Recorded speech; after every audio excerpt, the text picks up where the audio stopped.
ଆଜିର ପ୍ରଥମ ପ୍ରଶ୍ନ, କେଉଁ ଲେଖା ପାଇଁ ଗୋପବନ୍ଧୁଙ୍କୁ ଜେଲ୍ ଦଣ୍ଡ ଭୋଗିବାକୁ ପଡ଼ିଥିଲା? ଉତ୍ତର, ସତ୍ୟ ହେଲେ ସାଂଘାତିକ। ପରବର୍ତ୍ତୀ ପ୍ରଶ୍ନ,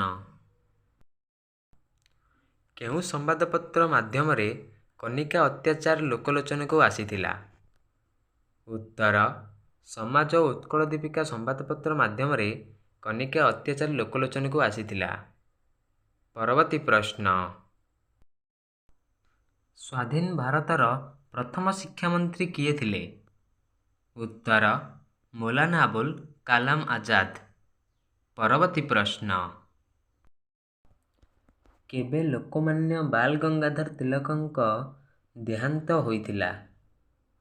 ଉତ୍ତର, 1920 ଅଗଷ୍ଟ 1। ପରବର୍ତ୍ତୀ ପ୍ରଶ୍ନ,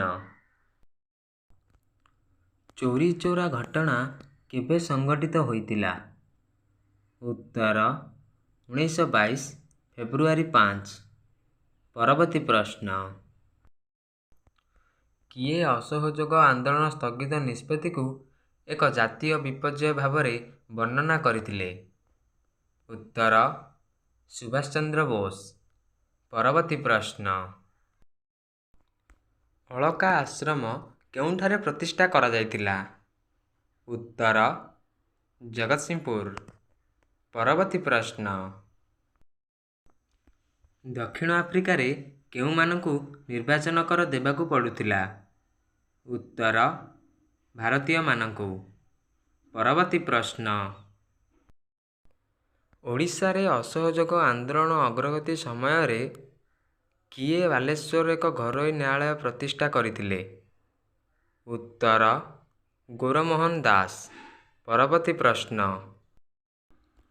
ଖିଲାଫତ କମିଟି ଆନୁକୂଲ୍ୟରେ 1920 ଜୁନ୍ 9 ତାରିଖରେ କେଉଁଠାରେ ଏକ ସର୍ବଦଳୀୟ ବୈଠକର ଆୟୋଜନ କରାଯାଇଥିଲା?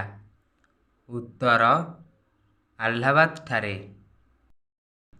ଯଦି ଆପଣମାନଙ୍କୁ ଆମର ଏହି ଭିଡ଼ିଓଟି ଭଲ ଲାଗିଛି ତାହେଲେ ଲାଇକ୍, ସେୟାର, ସବସ୍କ୍ରାଇବ୍ କରିବେ।